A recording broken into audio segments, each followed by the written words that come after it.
last speaker. Thank you guys very much for your patience and understanding today. I hope everybody's enjoyed this. Again, one of the biggest reasons we kind of wanted to do this in person is that the one piece, yes, we have a lot of great speakers. The other piece is the networking, the connections, things that you can do in person that is very difficult to do with virtual kind of learning. So, and to strengthen kind of our community and as first responders. So, but enough out of me. For our last speaker here, we have Dr. Bill Sevcik. He's a professor in the Department of Emergency Medicine at the University of Alberta. Clinically, he works as an emergency medicine physician at the U of A, Stollery's Children's Hospital, and has been involved in paramedicine education for the last 25 years. He's a big advocate for us, and he's an amazing physician. He's a senior team lead for the Accreditation Canada and has been part of the many accreditation surveys of paramedicine programs nationally and internationally. And he's going to be covering a topic of pediatric peri arrest and survival skills. So I'll let him take it away. Thank you. Thanks, Glenn.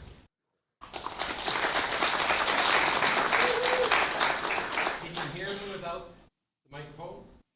Good. Perfect. So, welcome to the last talk of the day. I appreciate your perseverance. I'll speak quickly, but enunciate. If you have questions, please just stop me in the middle of this. I'm going to talk about pediatric peri arrest. How many of you are scared of children at work? Okay, good. The rest of you are liars. Right now, Tony's in the back. So PICU, I still get scared occasionally with children. So this is me. That's my right hand here. And every time I show this, when you aren't wearing gloves, I can't feel veins with gloves. So don't do what I do, wear gloves. All right, so before the objectives, I'm going to tell you, if you're going to remember anything about what I'm talking about, this is it. All right? Early recognition and intervention of a sick child improves their outcome. Don't let them arrest. All right? It's always better to deal with a sick child before the arrest happens. If you get there and the child's arresting, well, God hates you that day. You just dig in and go. But if intervene early. Intervene early. All right. Now the objectives. Your adult learners, I have to tell you what we're going to talk about, then I'm going to talk about it. And at the end, I hope we'll summarize that I've actually talked about what I said I was going to talk about. So we're going to talk very quickly about the nuts and bolts. How to identify a kid that's in shock or respiratory failure, and highlight some important key differences between kids and adults.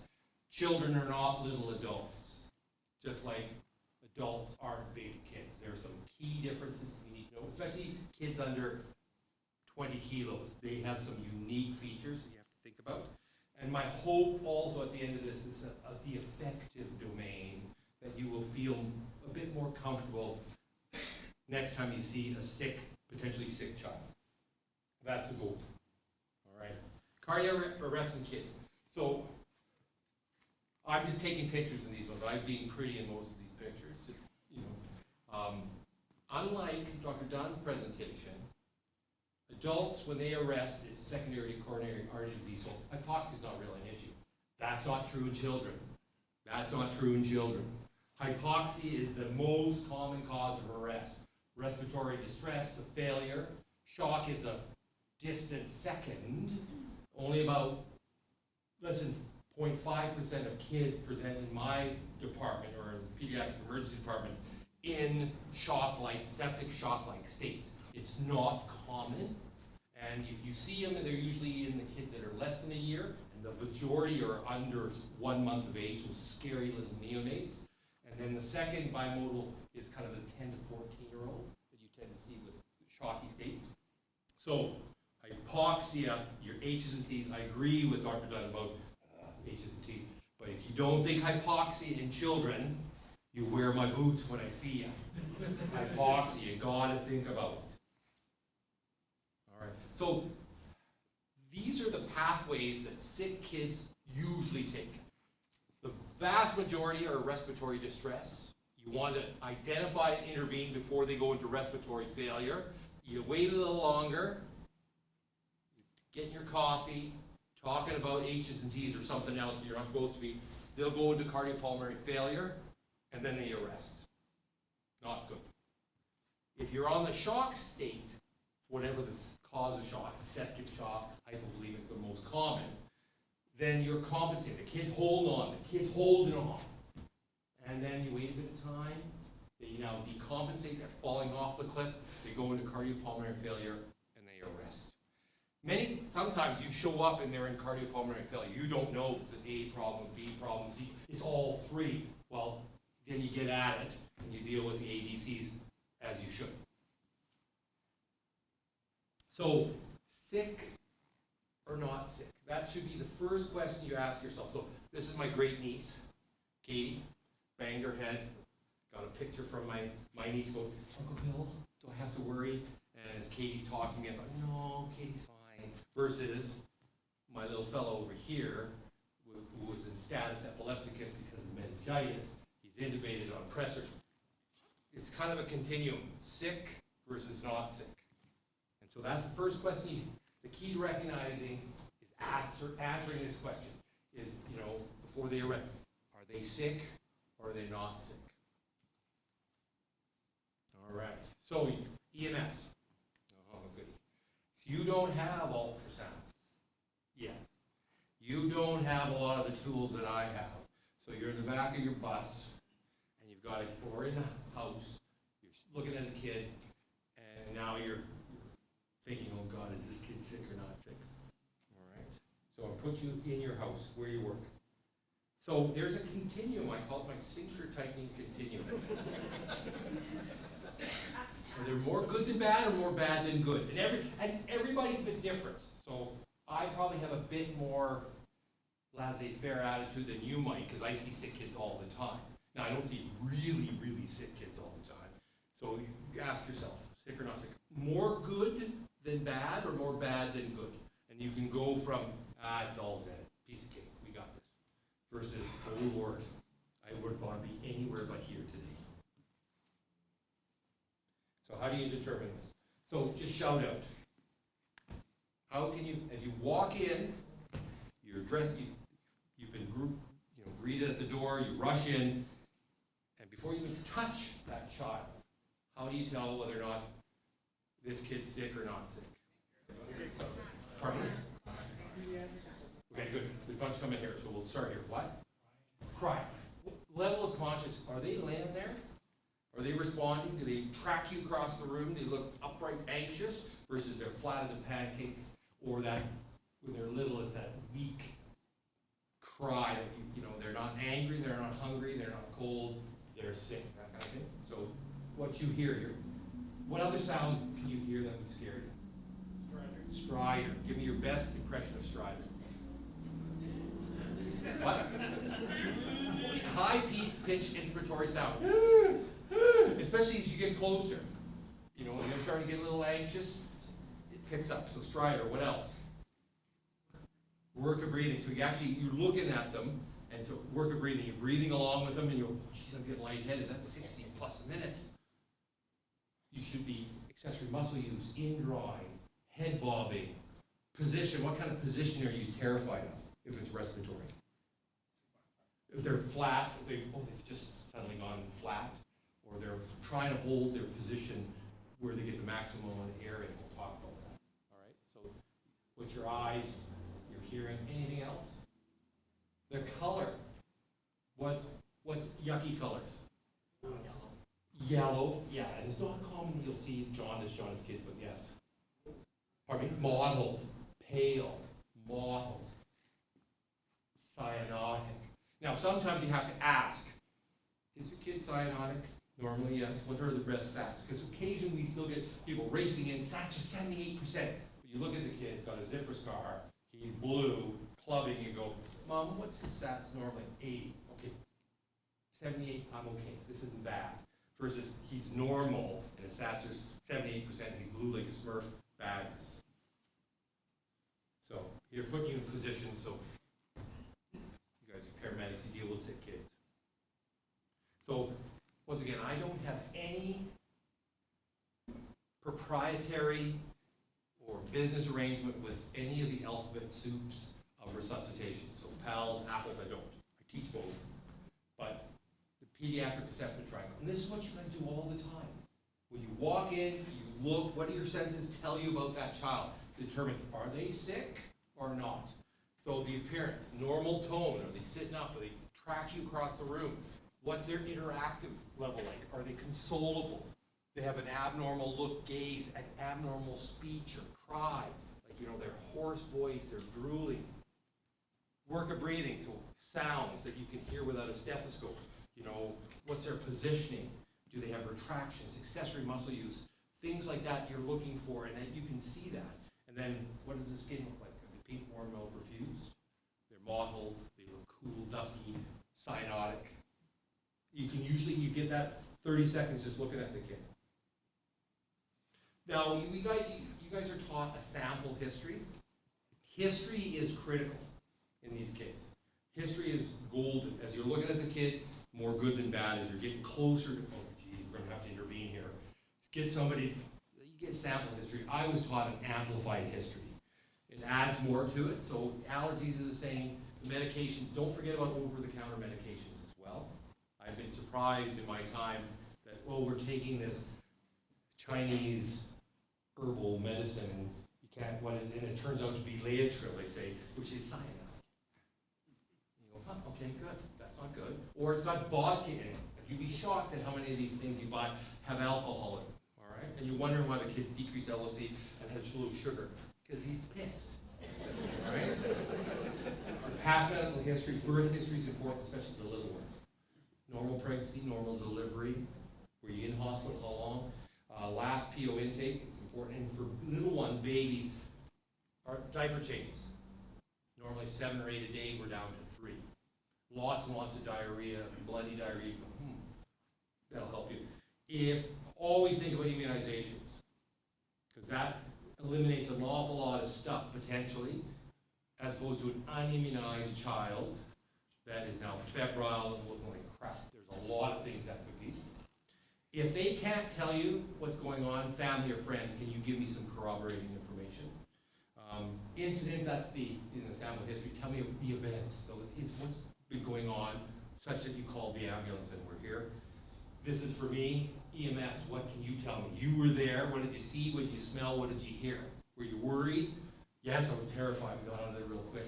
So the EMS, and then the other thing is documentation. So at my hospital, rarely do we get normal kids. I wouldn't say normal kids, but straightforward kids. It's what's on document. Oh, he's got Blackfin-Diamond syndrome. Oh, shit.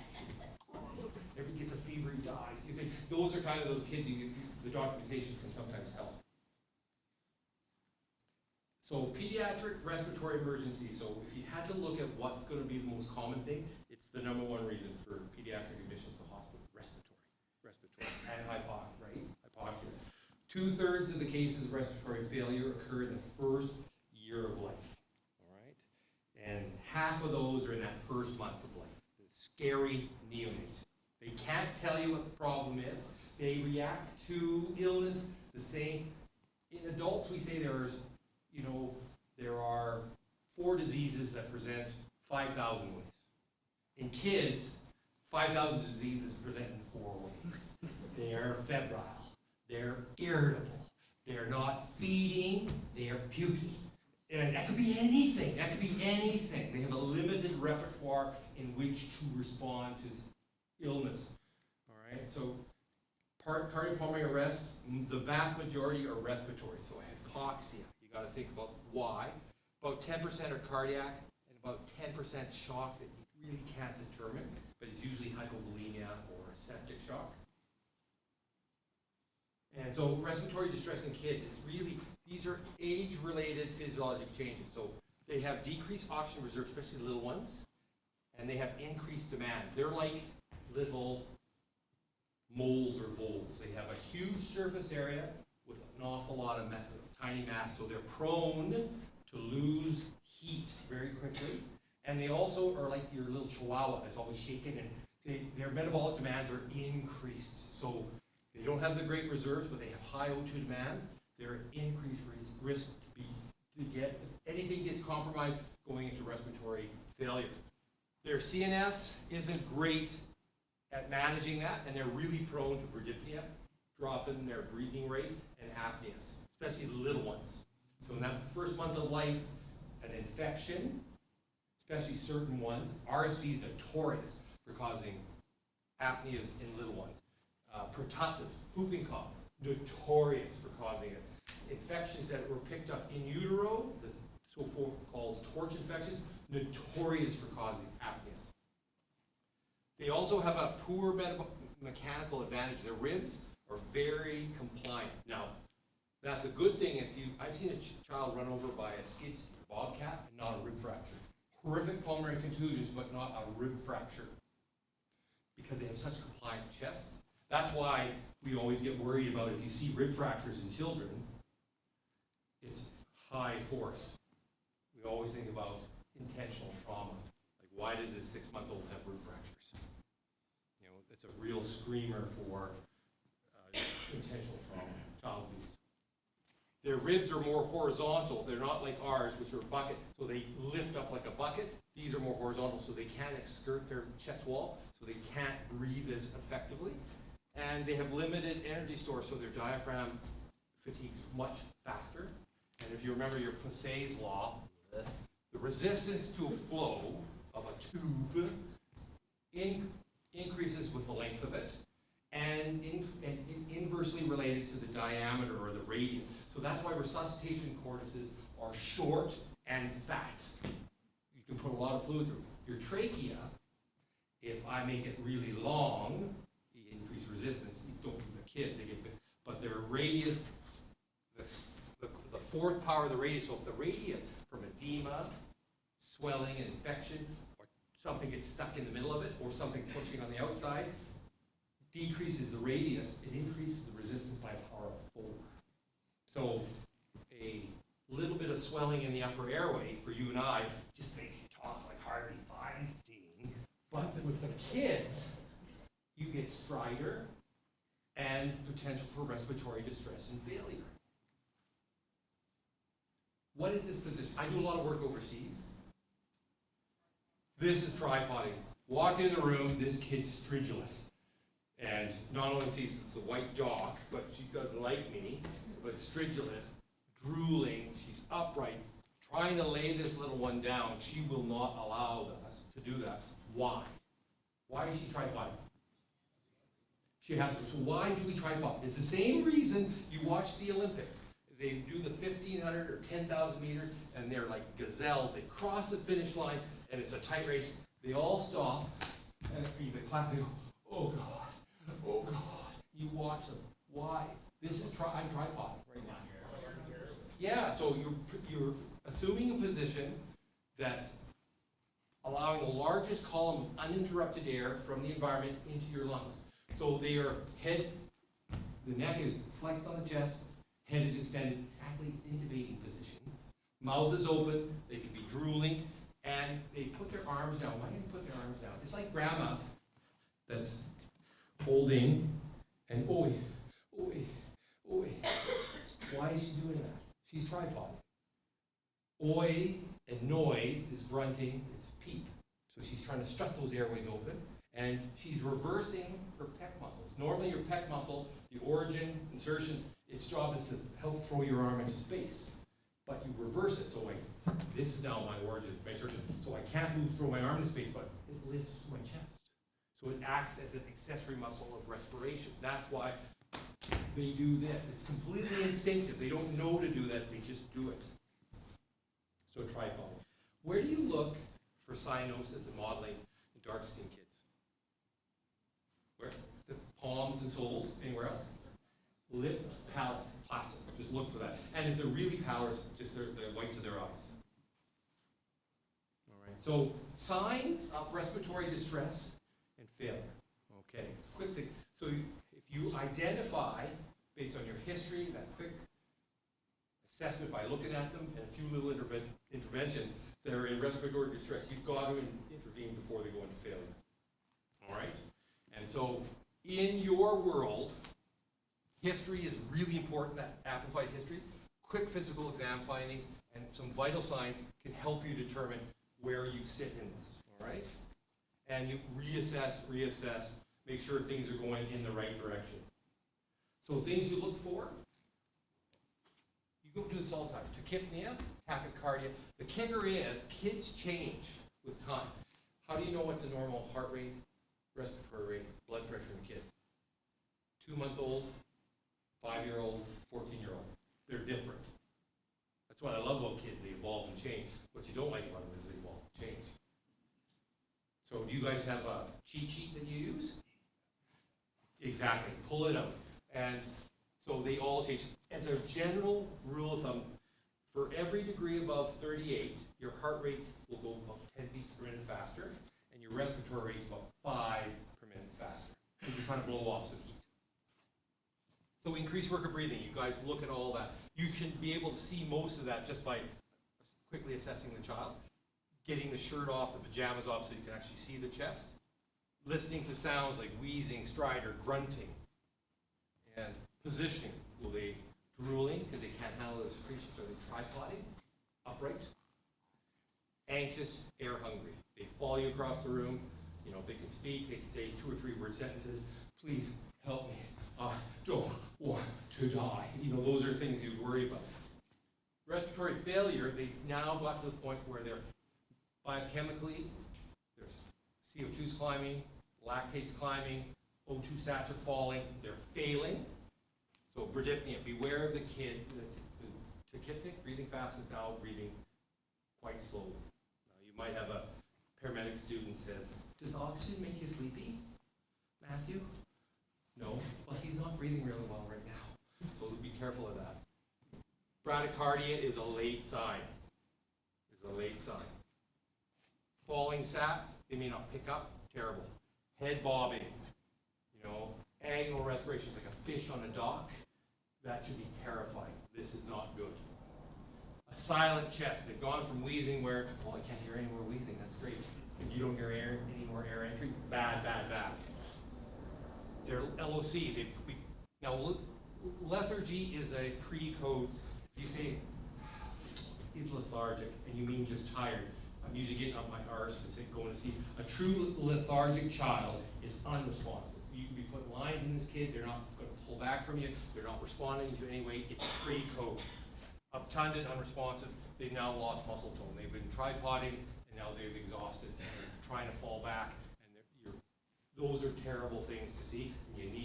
You're minutes away, potentially, from going to cardiopulmonary failure and arresting. So you want to be jumping on that right away. Causes. Now, there's a lot. This is, once again, PALS, where they break down where the problems are. And you guys are all experts. There's some that are probably pretty unlikely, like neuromuscular disease, spinal cord injury, and trauma. You have to think about those things. Seizures, really common.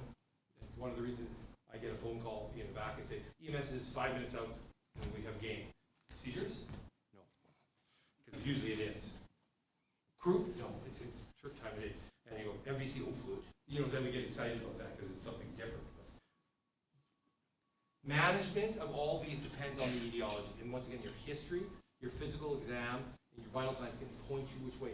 So if they're having stridor, and they haven't aspirated anything, if they had a runny nose, cough, low-grade temperature, woke up in the middle of the night, gasping for breath, weak and stridulous, what's your diagnosis, usually? It's February, croup, viral laryngotracheal bronchitis. How do you treat that? Pardon me? So if you have nebulized epi, for sure. What else? Dexamethasone, and what else? Cool. Absolutely. Senior medics, you take them outside, look at the stars, look at everything as you're getting everything ready to go, and then cold, dry air tends to make them better. By the time you get to me, the vast majority, you've done all the fun stuff, and I just have to watch them, especially if epi's been given for 1 or 2 hours. But it's okay, observation. I get to play with them.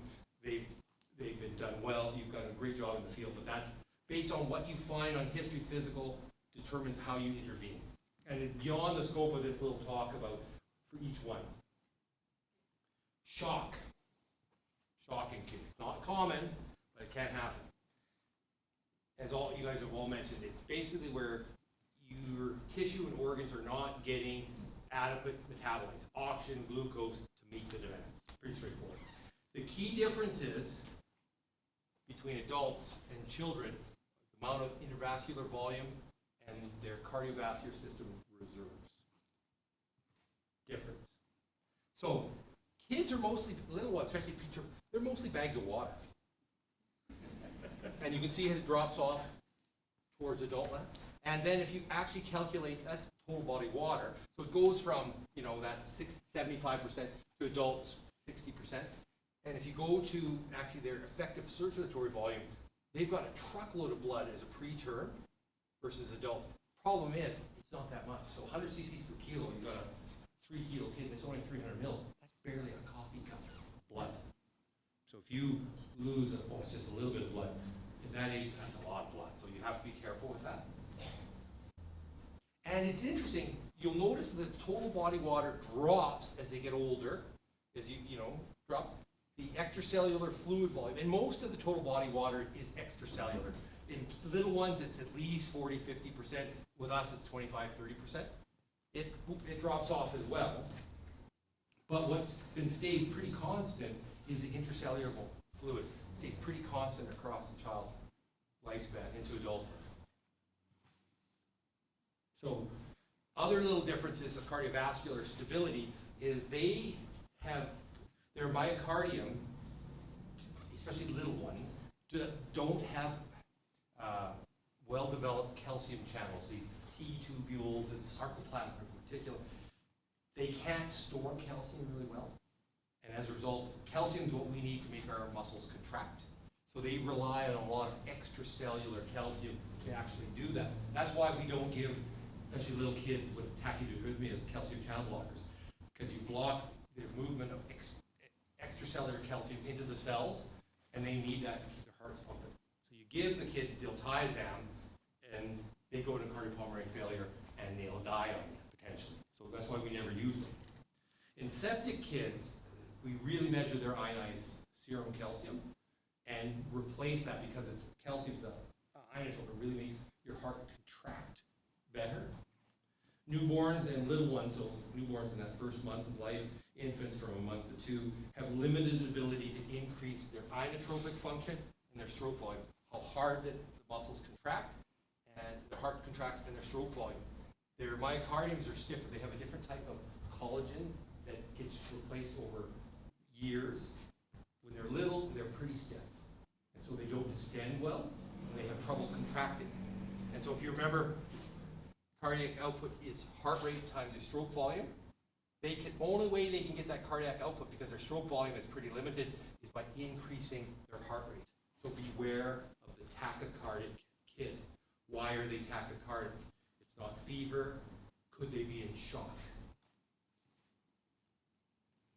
So here's a cardiac reserve. So you've got an adolescent. So you've got a 60 kilo 13-year-old.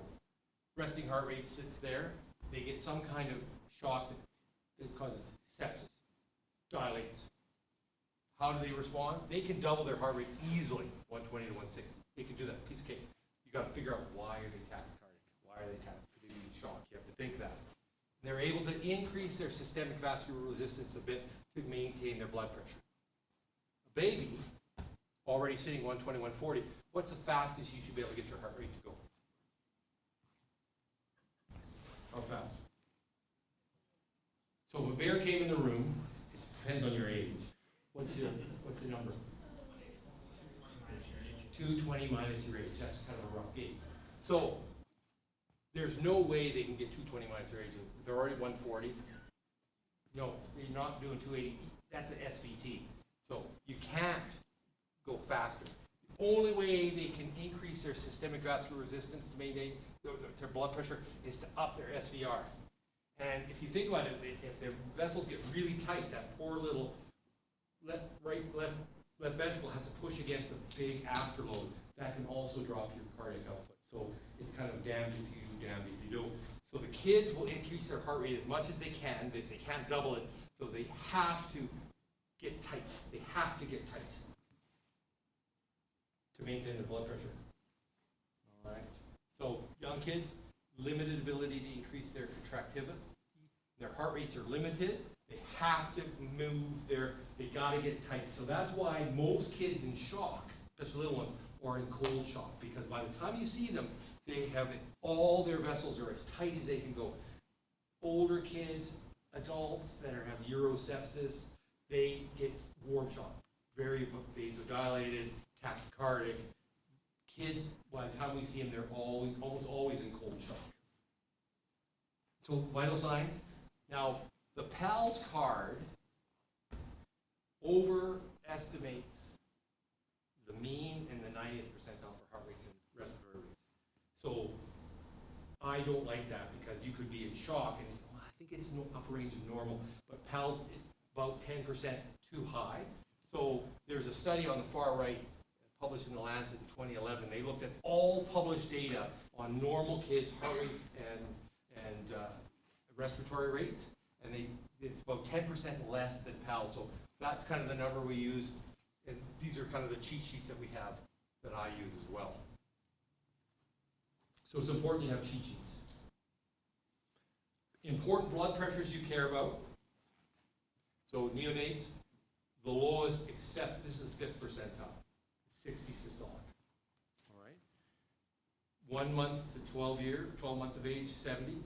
Once you're over 1 year of age, 70 plus that 2 take your age in years. And kids over 10, we're looking for a minimum of a systolic of 90. You guys know that. So hypotension. So the horse has left the barn. If you have a kid that's hypotensive, that horse has left the barn. That kid is in trouble. Bradycardia, hypotension, and shock is a very late sign. This is premorbid. They're in cardiopulmonary failure, and they're close to arresting. Don't wait till the hypotension. So just visual. You can see the blood pressure. They hold that blood pressure till this is blood deficit, till they have about 40 or 45% of their blood volume lost. So if they're, 80 cc's per kilo, and he's 20 kilos, 1.6 liters, you can lose 40% of that. So that's a lot. 700 plus cc's. The vascular resistance hops up, because that's the only way they're maintaining that blood pressure. Even though their cardiac output is falling, it's being held by the systemic vascular resistance, but you get to a point where point of no return. They will crash, and they cannot get any tighter because their vascular resistance is as tight as they can make it, and their cardiac output plummets because they're not maintaining your blood pressure anymore. So shock is a clinical diagnosis, right? It's nice to have, I'm going to slag my PICU colleagues. What's the systemic vascular resistance? What's the O2? We're going to do measure their O2 extraction. No one has that other than the ICU. That takes a while for that to put down. It's a clinical diagnosis.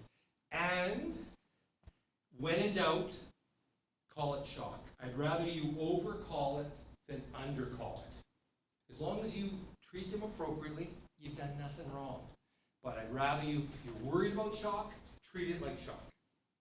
As opposed to, let's wait till the blood pressure tanks. Don't do that. So signs, we'll go through some quick signs and symptoms. There are some ones that are very specific for different types of shock, but there's some that are very common throughout. You're basically looking for end organ perfusion abnormalities, stuff that you can see. Like what? What end organs can you, in the back of a truck, assess? Yeah, once again, that's more of a history. Unless you put a Foley in, you can't tell minute to minute, but it's a thought. You can say, what's their normal urine output? It's less and less, so on history, you get worried about that. What else? LOC. Are you perfusing the coconut? Absolutely. Skin, mottled, cool. If the hands and feet are cold, but they're warm up, versus the entire upper and lower limb are cool and mottled. What else? Along with that, capillary refill time. Now, I do central peripheral, do it really quick. If you tell me that, and I always make fun of my medical students, I shouldn't make fun of them, but they want to be statistically significant, so they've done it at least 3 times and taken the average. And so they come in about 6.5 seconds. So for them to do that, they've wasted half a minute on a critically ill kid. It's either brisk or it's really delayed. That's all I care about. And then as you resuscitate, it's getting better. That's what I care about. So brisk or delayed. What else can you see? Anything else? LOC, perfusing the skin, the heart, vital signs, what are they doing? So peripheral perfusion, tachycardia, except for neurogenic spinal shock, we won't talk about that today. They're tachypnic, they're hyperthermia. Neonates could be hypothermia. So the kids that are less than 36 degrees, they can't mount a proper fever response, and they invariably, those are the ones that can get really, really, really sick. Delayed cap refill time, central to peripheral pulses, cool mottled hands and feet, decrease urine output, diaper changes, and mild changes or major changes. Those are the things you're looking for. Piece of cake.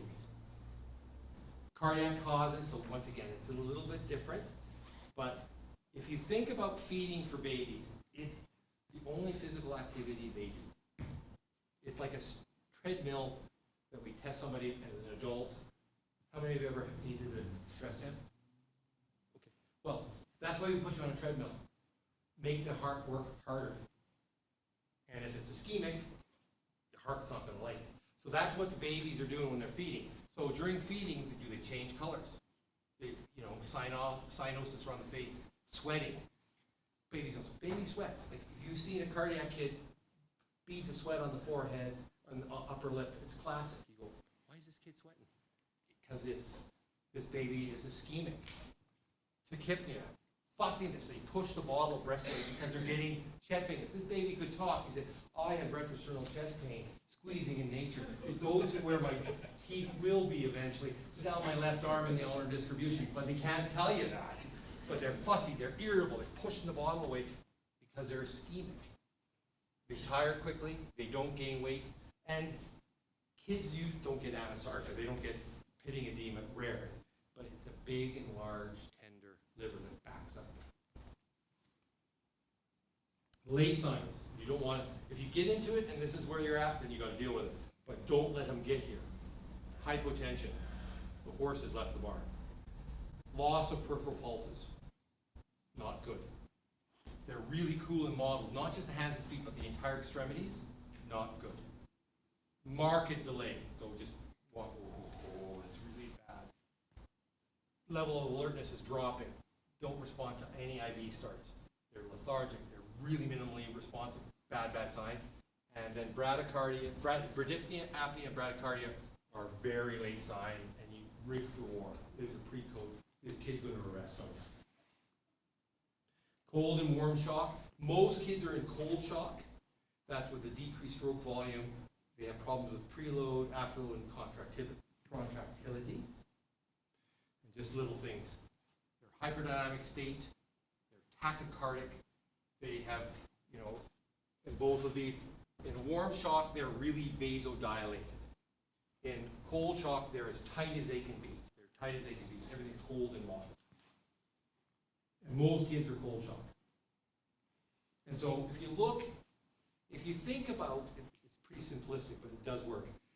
If you're in shock, your systolic is your cardiac output. So if it's holding or it's coming down, you know your cardiac output is coming down. What is your diastolic? That's your systemic vascular resistance. If it's dropping, then you're dilating. So you're vasodilated, versus if it's coming up, your SVR, vascular resistance, is increasing.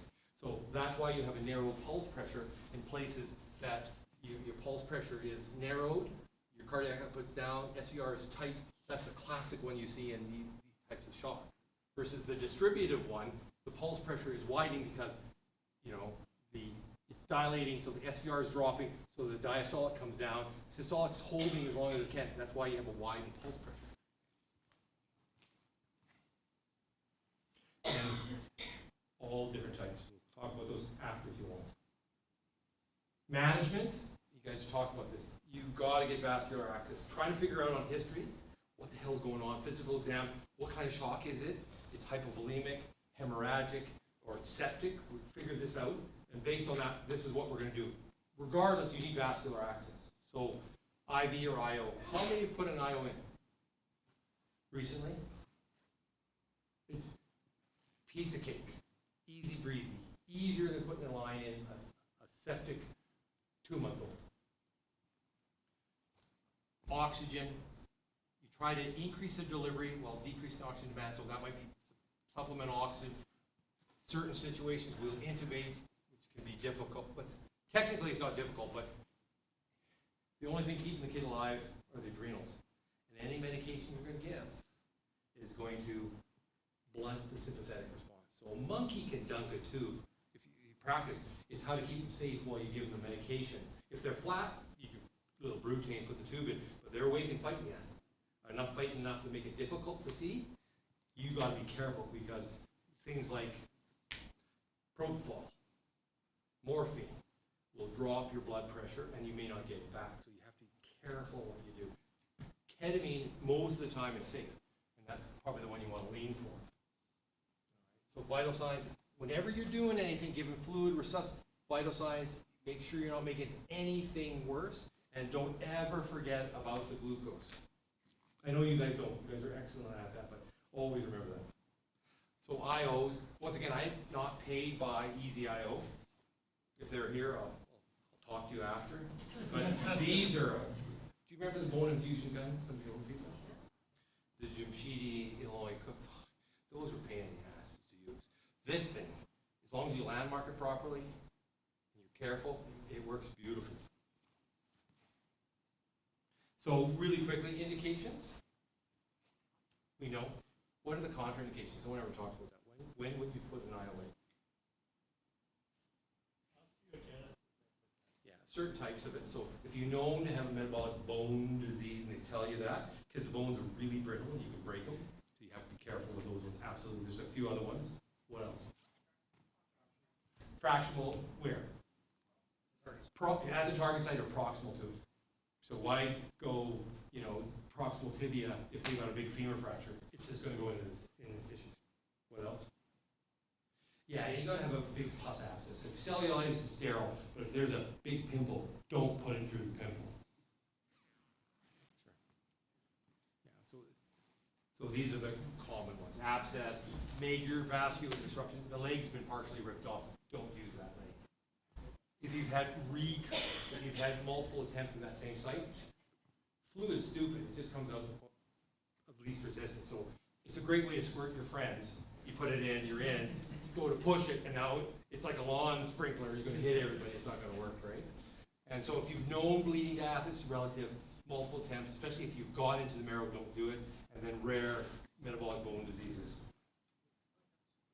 Sites. Where's your go-to sites? See, proximal tibia, perfect. Where else? Yeah, proximal humerus. Do you have an age that you don't do it? Under? Yeah, you have to use a little yellow guy. And so, under about 11, 30 kilos, it can be a bit dodgy to find it, but yeah, you can use it. Beautiful thing is, it doesn't stop CPR. You're there, and you don't have to be, so it's close to central circulation, so if you can use it, use it. Good at.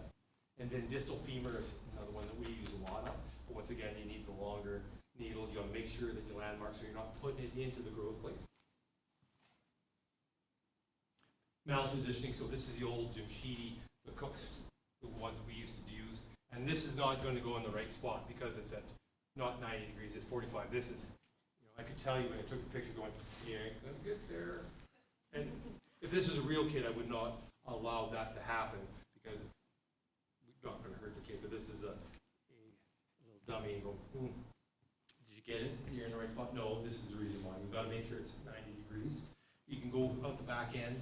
You can get a compartment syndrome if you're not checking carefully. Growth plate injury if you're not landmarking appropriately. And an infection, once again, if you leave it in there for longer periods of time. So we've talked about hypotension as a late sign. You want to identify those kids that are getting there. Intervene before hypotension develops, and how you find the shock is by the history and physical. You guys are experts. Hypovolemic shock, you need to get the vascular volume back. How much do you give? Because I know there's lots of people getting scared now.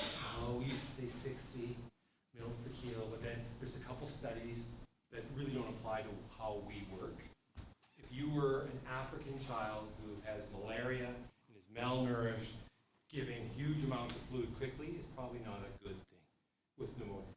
We don't operate in those worlds, so we can be pretty comfortable.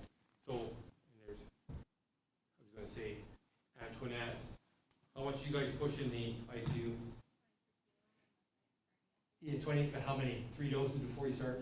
Yeah, so we still will do that. So 60 per kilo over that first hour. Just reassess, for the love of God, please. Listen to the chest, feel that liver, little ones. Are they getting better or getting worse? If they're getting worse, with fluid, could this be cardiac? And you stop and go, let's reevaluate the situation.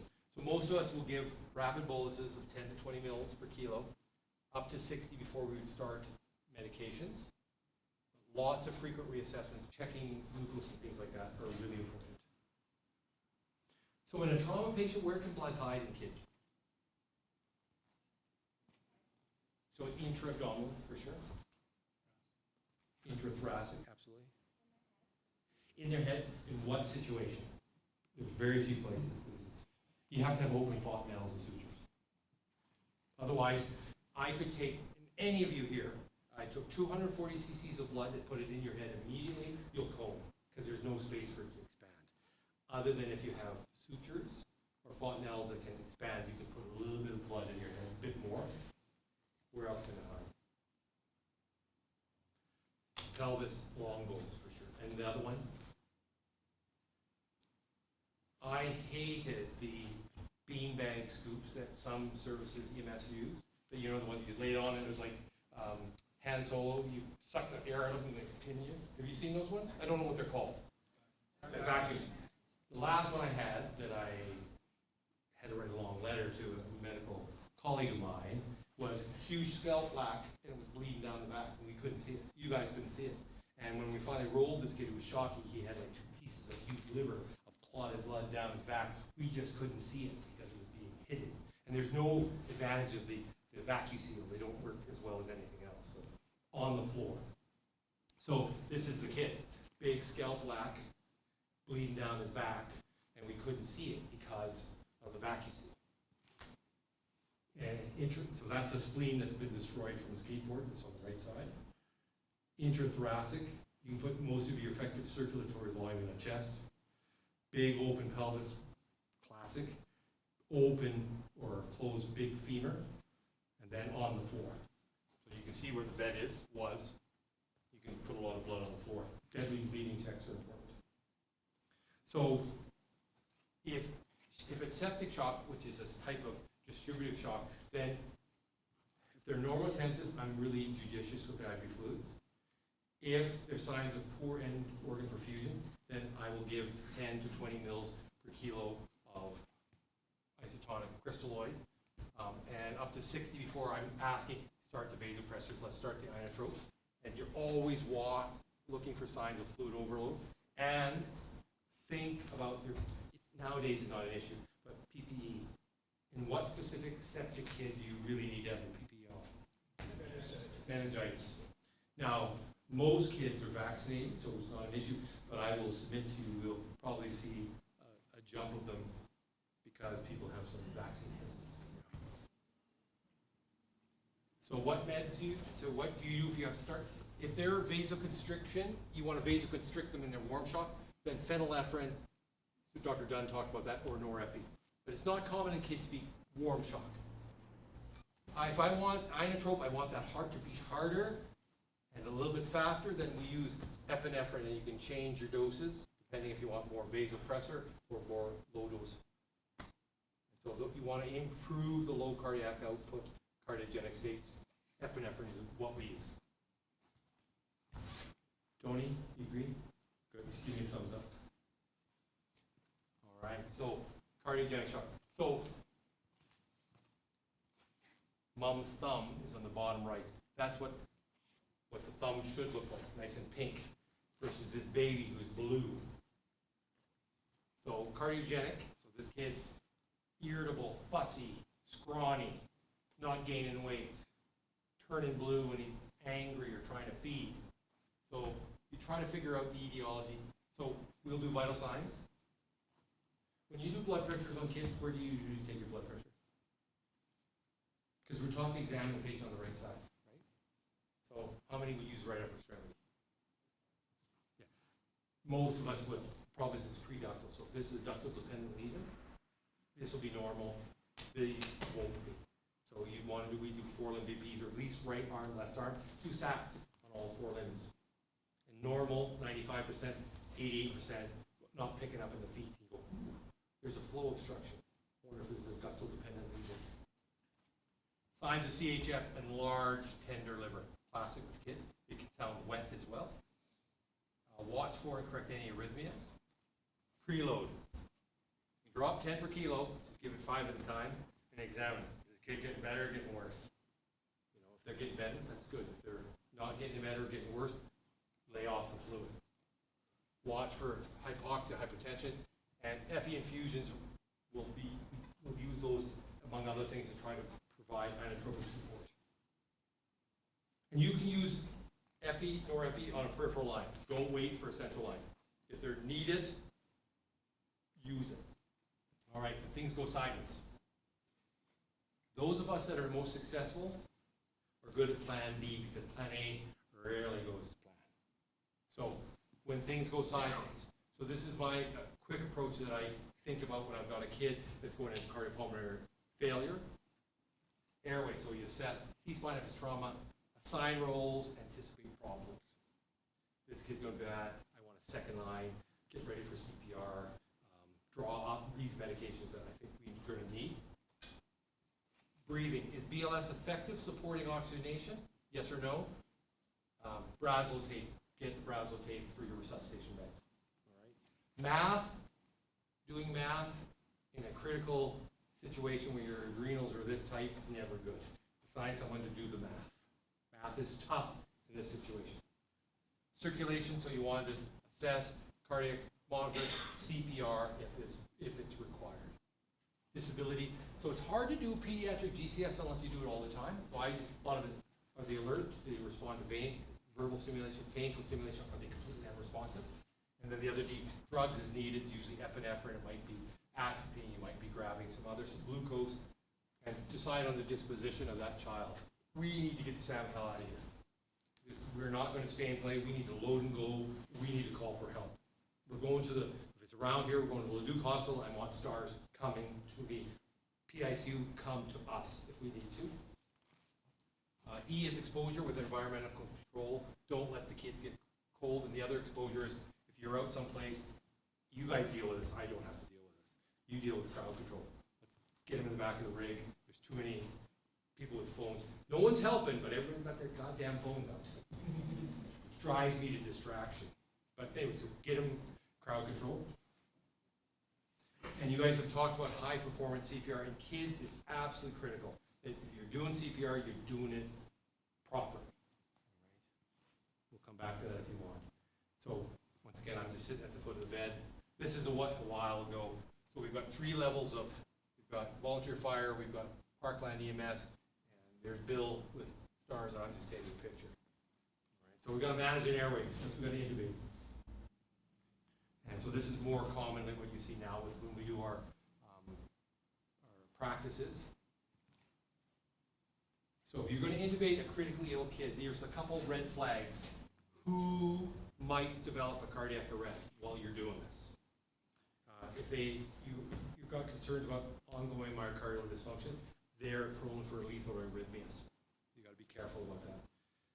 If you've resuscitated them and they're post-ROSC, they're notorious for arresting. If they've got persistent hypoxia, despite everything you're doing, they're still hypoxic, that myocardium is going to be irritable, and there's a good chance this kid might arrest. So that goes along with acute respiratory failure. Anybody can jug a tube. It's, can you do it safely, managing everything else going on? Hypotensive kids, you've got to be really careful with them. And if you know what their primary acidotic state is, if they've got really bad DKA, you're starting to see ECG changes on the monitor, they're prone for arrhythmias and dying. So the ABC, and assign roles. So this is one, the first pass is critical. So this is not check the egos. Who is your best intubator? That's their job. Your job is to dunk that tube the first time. For the love of God, put the tube in the first time. Unless it's contraindicated, we do rapid sequence induction. It increases the greatest and the highest chance that you're going to pass the tube the first time. All right? I always set these up, the kids on a CPR backboard. Get one, put them on the board. You can always take them off. Pads in place in case something goes sideways and you can just crank it up and hit. 1 or 2 doses of epi, 1 or 2 doses of bicarb, standing by just in case we need to give a little bit of this or that to keep the pressure up. And one of the other things you need to always think about, and you guys will, I'll be asking when you come in a question, does the story fit the injury? So this is a little 18-month-old who has bilateral below knee burns, deep second-degree burns. And parents say, 18-monther, they ran the bath, crawled, fell into the bathtub, and burned themselves. 3 feet, there's no way that kid can get over it. Even doing a Western roll, even if they did that, they should be burned on their back, their face, or chuck, because it's it. Doesn't fit. And this child was held in water. And what you can't quite see here, these are called a bucket handle metaphysis. Kid, not weight bearing, 3 months old, rolled off the change table. When do babies roll? I know, I'm sure yours are real, some clever, and they're beat everybody. 4 or 5 months. 5 months. So this doesn't fit the developmental milestones, and that's called a bucket handle metaphyseal fracture. It's really quite subtle. If you see it, it's pretty suggestive or worrisome that it's an intentional injury, and it's from twisting. And it's like, kids crying, shut the fuck up in your throat, grab the kid, and twist the leg. That's what that is.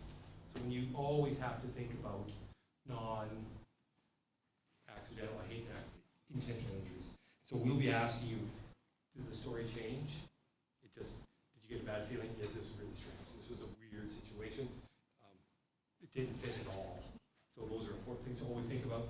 And then finally, there are times when we do not initiate resuscitation. This is a sad one. This was from Leduc County a number of years ago, and a poor mom ran over the 3-year-old twin.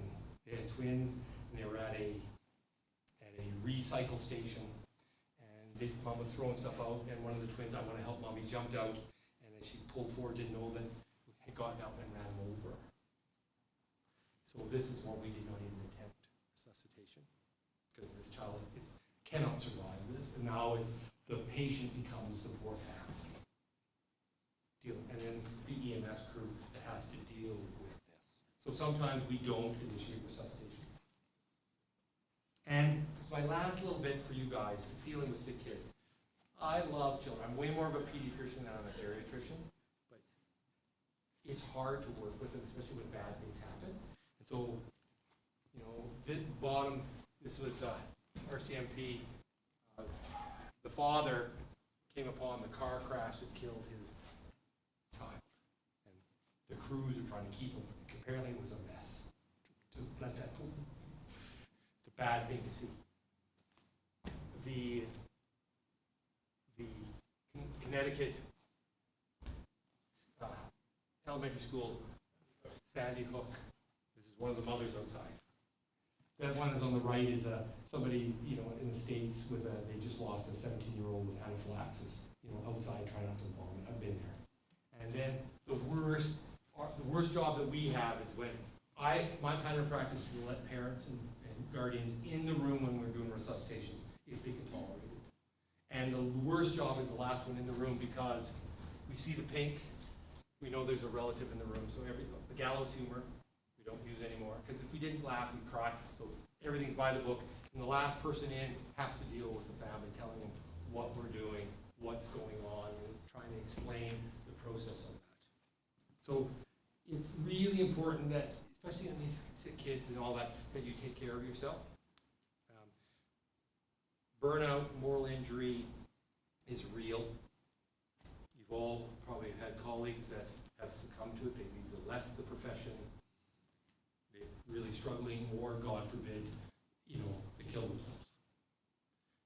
So after every resuscitation, what went well, what didn't go well, what could have been better, listen, share, be humble, receive feedback in the way it was given. It's just to improve and to allow us all to be better at what we do.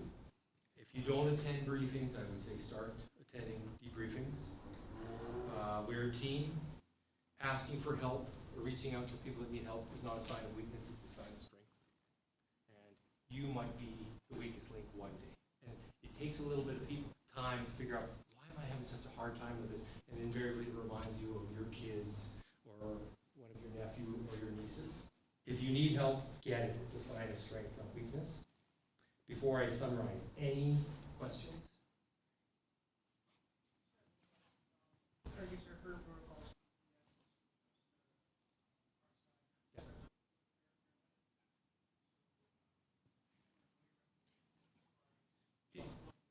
Yeah, so in my world, an RSI is using paralytics. In your world, if you don't have it being ketamine, I would use 1.5 to 2 milligrams per kilo of ketamine.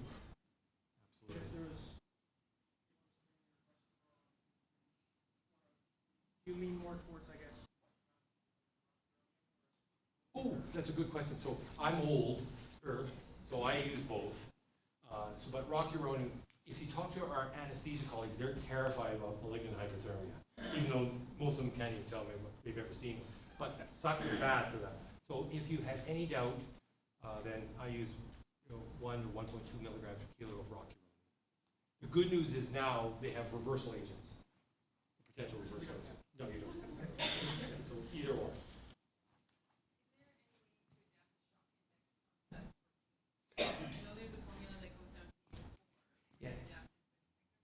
No. ICU, I don't know if it's only the PEWs, the pediatric early warning, and it's only been validated for ICUs in 1 or 2 settings, so they're not good enough yet. But once again, kids are different, so what's their regular heart rate? What's their regular BP? You kind of have to sort that out through that. So shock index, basically, it just tells you the kid's getting worse. And so you can't get lactates, you can't get acidosis, things like that. So okay, so lactate, so it's double what it should be. You're getting over 2.4, 2.5. The other thing that you look at is glucose. Hypo and hyperglycemia are markers of badness. So those are things, but there's no indication that using a shock index, you can think about it, but its bottom line is well perfused, delayed cap refill time, cool model extremities, what are the vital signs doing? Are they getting better, getting worse? Those are the things I look for. Lactate, elevated lactate, glucose abnormalities, those are more things that we know can work, but it's an inexact science. When in doubt, treat them like shock. Any other comment? Yeah. Are we doing that with kids with shock states? No, that would be for traumatic. Yeah. And so there's evidence that probably if they're hit puberty, 14, 15, 16, that we'll use permissive hypotension. So proviso is it doesn't involve heads. Head, you can't use that. You'll kill the kid if they have that. And the number one cause of traumatic death in kids is closed head injury, chest and abdomen. Those are 1 and 2. So if you've got a closed head injury, you cannot use permissive hypotension because you need to get that perfused. Like massive, like thoracic, abdominal, pelvic injuries, Yeah. If they're, let's say they're 14, 15, you could patch it, and I would say yes, and they would want a systolic, or at least have a radial pulse and systolic of at least, 90 or a map of 60, and then just fluids as needed. And the other proviso is, we talk about this, is we're very rural. All this stuff was military, where you had a very quick transport time, or in the US where there's a level 1 trauma every half mile because of their environment. Here, you get messed up in high level.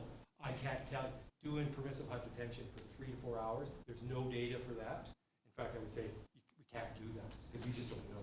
So head injuries, long transport times, I would say I would not use that, but it's a good question.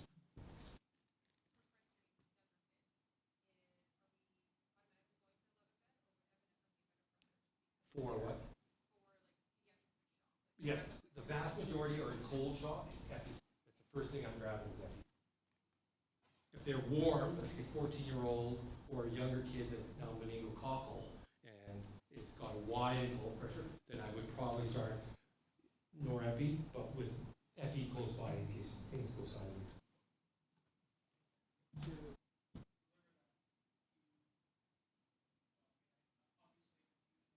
Yep. Well, you could use like, small doses, but you only, like with me, if they were wide vasodilatic, I use phenylephrine, little spritzers of phenylephrine. You guys don't have that. The other option, if you needed to, was small doses of not 0.1 per kilo, but maybe 0.05 milligrams per kilo, slow IV push for epi, just to see if you can tighten it up till you can get the infusion going. Sure. Sorry, shock dose analgesia, they're in shock, we're trying to resuscitate them, we are worried about their systemic drive. Are we giving low dose ketamine for our studies? Yeah, or Like really low dose ketamine? well, it depends on what they're at. So if they are really shut down, peripherally shut down, then probably you could probably get away with 1 milligram per kilo. But if they've got a lot of adrenals to play with, then I would use the proper use 2 per kilo. Not like No, once again, those are dissociative doses, so we won't use that here. But ketamine has 2 properties that you need to think about. One is it causes sympathetic surge, so it keeps your heart rate, it helps you tighten things up, holds your blood pressure. The second thing it does, and you don't see it very often, is it causes direct cardiac depressive effect. And the reason you don't see it is the sympathetic charge obliterates that. But if your adrenals are this tight, you've got no room to move, all you're going to get is ketamine, cardiac depressive effect. And you've got to be careful with that one. You can crack their pressure. Is ketamine not supposed to do that? It does in the wrong situation. For sure. And the other one is etomidate. I would use, with me, I can use etomidate. A traumatic kid, way easier on your blood pressure and things than, well, ketamine is a close second, but I would use etomidate.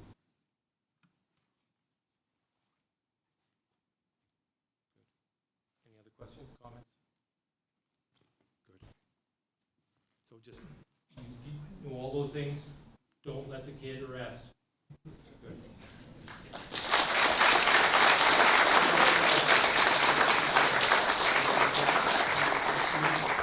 Our last door prize for the day. Sure, give me money for this one. Excellent. Thank you. So our last number here is 261268. Perfect. That's kind of the winning corner over there. Yeah. Get a voucher for Uniform Works. There you go. Excellent. All right. Thank you very much, everybody. Again, I appreciate your guys' patience with the time.